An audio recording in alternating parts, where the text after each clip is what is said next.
there was a farmer in a village who was considered very well-to-do. That's because he owned a horse. And so he could utilize the horse for transportation and other services. And one fine day, when this farmer woke up, he realized that this horse simply had gone off. And so the villagers came to know and then went up to this farmer and says, "You know, what's happened is really terrible, isn't it?" And this farmer says,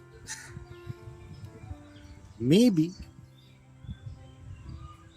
And after a couple of days, the horse came back along with two other wild horses.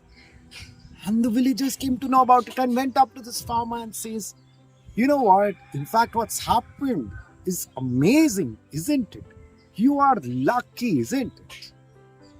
And this farmer says, "Maybe."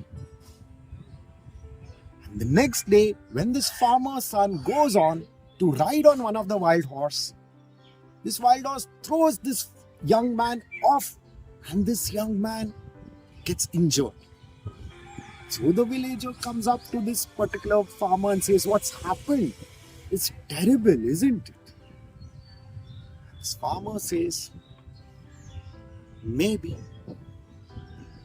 A week later, the conscription officers from the nearby came to recruit young men for the army. And so when this conscription officer comes to this farmer's house and sees his son, who is a young man but is injured, so simply go off. So the villagers come to know about it and come to this farmer's house and says, "In fact, what's happened is amazing, isn't it? You are lucky, in fact." And this farmer says, "Maybe."